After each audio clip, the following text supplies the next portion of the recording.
The old theatre stood nestled between the towering buildings, a relic of a bygone era. Its marquee creaked in the wind, and the faded paint hinted at a grandeur long since faded. I was drawn to it, like a moth to a flame, unable to resist the allure of its faded charm. As I stepped inside, the scent of dust and aged wood hung heavy in the air. The auditorium was dimly lit, the seats covered in tattered red velvet. It was as though time had stood still within these walls, preserving the echoes of forgotten performances. I took my seat near the back, the anticipation thrumming through my veins. The stage was set with an ornate velvet curtain, a promise of the spectacle to come. It wasn't long before the lights dimmed, plunging the room into darkness. The first strains of haunting music filled the air, a mournful melody that sent shivers down my spine. The curtains slowly rose, revealing a puppeteer stage, complete with intricately crafted marionettes. They hung in eerie stillness, their painted eyes seeming to follow my every move. The show began, a macabre ballet of wooden figures brought to life by invisible hands. The marionettes danced and twirled, their movements uncannily lifelike. It was a mesmerizing display, each puppet a testament to the skill and artistry of the puppeteer. As the performance unfolded, I couldn't help but be drawn in. The story was haunting and beautiful, a tale of love and loss played out through the wooden actors. I found myself forgetting the world outside, lost in the world created before me. But then, something shifted. It was subtle at first, a slight deviation from the script, a puppet's gaze that lingered a fraction too long. It was as though the marionettes were aware of our presence, their painted eyes boring into ours with an unsettling intensity. A nervous energy swept through the audience, a collective unease that hung in the air. I glanced around, my heart pounding in my chest. Were we all imagining this, or was there something more sinister at play? As the performance continued, the line between puppet and puppeteer blurred. The marionettes moved with a frenetic energy, their movements growing more erratic and unpredictable. It was as though they were no longer following a script, but rather dancing to their own dark tune. And then, with a suddenness that sent a shockwave of terror through the room, the marionettes turned their attention to the audience. Their painted eyes seemed to bore into ours, their wooden limbs quaking and contorting in unnatural ways. Panic rippled through the rows, a chorus of gasps and frightened whispers filling the air. The once captivated audience now sat on the precipice of terror, unsure of what was real and what was part of the nightmare unfolding before us. In the midst of the chaos, I felt a cold hand on my shoulder. I turned to see a fellow audience member, their face pale with fear. We locked eyes, a silent understanding passing between us. We needed to escape, to flee this waking nightmare. As we made our way towards the exit, the puppeteer's maniacal laughter echoed through the theatre. It was a chilling sound, a symphony of madness that seemed to reverberate through the very walls. We burst through the doors, the cold night air hitting us like a slap in the face. We didn't look back, didn't stop until we were a safe distance from that accursed place. It wasn't until later, in the safety of my own home, that the true horror of the night settled in.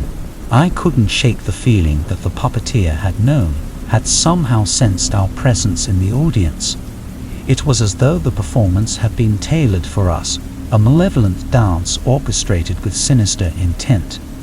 In the days that followed, news of the puppet show spread like wildfire. Reports surfaced of audience members who had not been so lucky, who had met their end in that accursed theatre. It was a tragedy beyond comprehension, a nightmare that had become all too real. And then amidst the chaos, a revelation came to light. The puppeteer had long been rumored to possess a cursed relic, an ancient artifact said to grant power over life and death. It was a chilling revelation, a clue that hinted at the true source of the horror that had unfolded that fateful night. As the investigation unfolded, The puppeteer remained elusive, their true identity shrouded in mystery. It was as though they were a phantom, a malevolent force that had woven a tapestry of terror for their unsuspecting audience. And so, as I sit here, penning these words, I can't help but wonder, was it all a twisted game, a malevolent performance designed to ensnare and destroy? Or was there something more sinister at play, a force beyond our understanding that had been awakened that night? The memory of those painted eyes still haunts my dreams, a silent testament to the horrors that lurk in the shadows. The puppeteer may have vanished, but the legacy of that night lives on, a chilling reminder that sometimes the line between reality and nightmare is all too thin.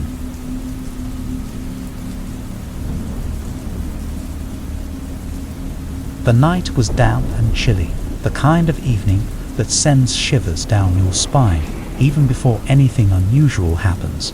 The old theatre stood there, a looming relic of forgotten grandeur, its facade a weathered testament to the passage of time. Inside, the air was heavy with the scent of aged wood and dust, and the red velvet seats whispered secrets of long-past performances. I took my seat in the middle of the room, the anticipation hanging thick in the air. The stage was set with a heavy burgundy curtain, its fabric worn and faded. As the lights dimmed, an eerie hush fell over the audience, broken only by the soft strains of melancholic music. The curtain rose, revealing a small puppet stage. The marionettes hung there, suspended in their ghostly stillness.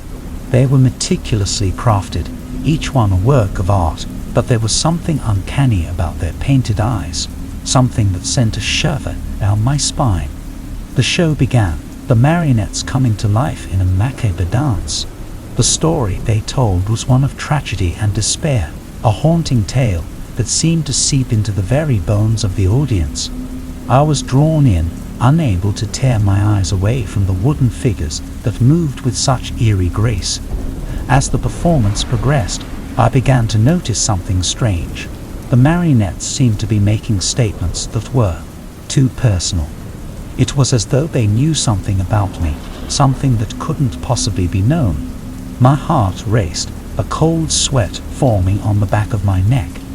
I glanced around, but the other audience members appeared entranced, their eyes fixed on the stage.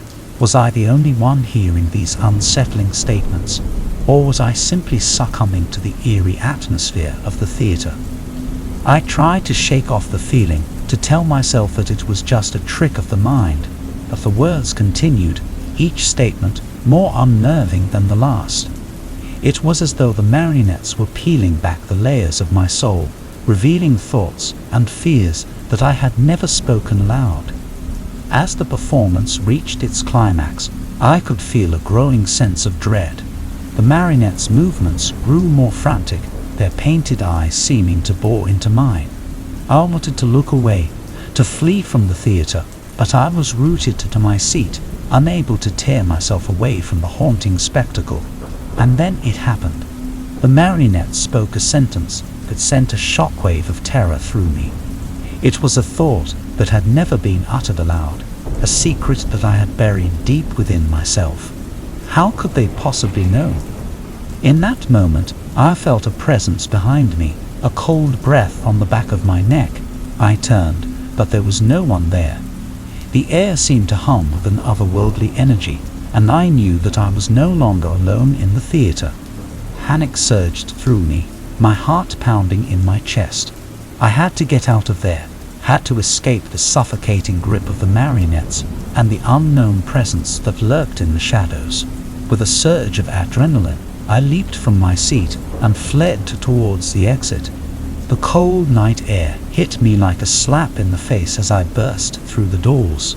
I didn't stop running until I was several blocks away from the accursed theatre. My breath came in racked gasps, and I could still feel the weight of the marionette's gaze on me. I couldn't shake the feeling that I had been violated, that something had delved into the depths of my soul and laid bare my innermost thoughts. It was a violation beyond comprehension, a horror that defied explanation. In the days that followed, I couldn't escape the memory of that night. The marionettes haunted my dreams, their painted eyes burning into my mind. I knew that I couldn't rest until I had confronted the source of the terror. With a determination born of desperation, I returned to the theatre, the air heavy with a sense of foreboding. The stage was empty now, the marionettes still and lifeless. I approached cautiously, my heart pounding in my chest. And then, with a suddenness that sent a shockwave of terror through me, the marionettes sprang to life. Their movements were wild and erratic, their painted eyes gleaming with a malevolent light.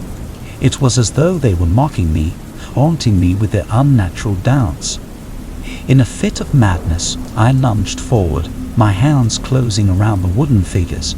I tore at them, their limbs snapping and splintering in my hands. It was a frenzied act of desperation, a bid to destroy the source of my torment. And then, as suddenly as it had begun, it was over. The marionettes lay in ruins at my feet, their painted eyes staring up at me with a hollow emptiness. The theatre was silent, the oppressive atmosphere lifted. As I stood there amidst the wreckage, I felt a strange sense of release. It was as though a weight had been lifted from my shoulders, a burden of terror and violation cast aside. I knew that I could never truly forget that night, but I also knew that I had faced the source of my fear and emerged victorious. I turned and walked away from the ruined theatre, the echoes of that fateful night fading into the distance. It was a chapter of my life that I would never fully understand, a nightmare that would forever linger in the recesses of my mind. But I also knew that I had faced the darkness head-on, that I had refused to be a victim of the unknown. And as I walked away, I carried with me a newfound strength, a resilience born of surviving a horror that defied explanation. The old theatre loomed before me, its weathered facade hiding secrets within its faded grandeur. The night was alive with a biting chill, the air thick with anticipation. As I stepped inside, the scent of aged wood and dust enveloped me, wrapping me in a cloak of nostalgia. The red velvet seats whispered stories of performances long past. I settled into one, a comfortable distance from the stage. The curtain hung heavy, its deep burgundy a stark contrast to the muted tones of the theatre. As the lights dimmed, a hush fell over the audience, broken only by the haunting notes of a melancholic tune. With a slow, almost deliberate grace, the curtain ascended, revealing the puppeteers' stage. The marionettes dangled poised and still, their painted eyes seemingly fixed on mine. They were a testament to the puppeteers' skill, each one a delicate work of art, but there was something about them that made my skin crawl. The show began, the marionettes moving in eerie synchrony. The tale they wove was one of tragedy and heartache, a narrative that seeped into the very marrow of my bones. I was captivated, unable to tear my gaze from the wooden figures that danced and twirled with a grace that defied their lifeless forms. As the performance unfolded, I began to notice a subtle shift. The marionette statements grew stranger, more personal. It was as though they were peering into the depths of my soul, revealing thoughts and fears I had never dared to speak aloud. I could feel a bead of cold sweat forming on the back of my neck. I stole a glance around, half expecting to see the others in the audience reacting to these unnerving revelations. But they remained entranced, their eyes fixed on the stage, oblivious to the unsettling turn the show had taken. Was I the only one privy to this nightmarish twist? I tried to rationalize it, to convince myself that it was merely a clever trick, an illusion crafted to immerse the audience in the experience. But the words continued, each statement a chilling echo of my innermost thoughts. It was as though the marionettes were pulling back the veil, exposing the raw, unspoken corners of my mind. As the performance reached its crescendo, a suffocating sense of dread settled over me. The marionettes' movements grew more frenetic, their painted eyes locking onto mine with an unsettling intensity. I wanted to look away, to escape the theatre and the piercing gaze of those wooden eyes, but I was held in a trance, unable to break free. Then it happened. The marionettes uttered a sentence that sent a jolt of terror through me. It was a thought that had never crossed my lips, a secret buried deep within my soul. How could they possibly know? In that moment, a cold breath grazed the back of my neck, and a shiver raced down my spine. I turned, expecting to find another audience member, but there was nothing there. The air seemed to hum with an electric charge, as though some otherworldly force had taken residence in the theatre. Panic surged through me, my heart pounding in my chest. I had to escape, to flee from the clutches of the marionettes and the unseen presence that lurked in the shadows. With a surge of adrenaline, I leaped from my seat and bolted towards the exit. The cold night air slapped against my face as I burst through the doors. I didn't stop running until I was several blocks away from the accursed theatre. My breath came in racked gasps, and I could still feel the weight of those wooden eyes on me. I couldn't shake the feeling that I had been violated, that something had delved into the depths of my soul and laid bare my innermost thoughts. It was a violation beyond comprehension, a horror that defied explanation. In the days that followed, I found myself haunted by the memory of that night. The marionettes invaded my dreams, their painted eyes burning into my mind. I knew that I couldn't rest until I had confronted the source of the terror. With a determination born of desperation, I returned to the theatre, the air heavy with foreboding. The stage was empty now, the marionettes silent and still. I approached cautiously, my heart pounding in my chest. And then, with a suddenness that sent a shockwave of terror through me, the marionettes sprang to life once more. Their movements were wild and unpredictable, their painted eyes gleaming with a malevolent light. It was as though they were mocking me, taunting me with their unnatural dance. In a fit of madness, I lunged forward, my hands closing around the wooden figures. I tore at them, their limbs snapping and splintering in my hands. It was a frenzied act of desperation, a bid to destroy the source of my torment. And then, as suddenly as it had begun, it was over. The marionettes lay in ruins at my feet, their painted eyes staring up at me with a hollow emptiness. The theatre was silent. The oppressive atmosphere lifted. As I stood there amidst the wreckage, I felt a strange sense of release. It was as though a weight had been lifted from my shoulders, a burden of terror and violation cast aside. I knew that I could never truly forget that night, but I also knew that I had faced the source of my fear and emerged victorious. I turned and walked away from the ruined theatre, the echoes of that fateful night fading into the distance. It was a chapter of my life that I would never fully understand, a nightmare that would forever linger in the recesses of my mind. But I also knew that I had faced the darkness head-on, that I had refused to be a victim of the unknown. And as I walked away, I carried with me a newfound strength, a resilience born of surviving a horror that defied explanation.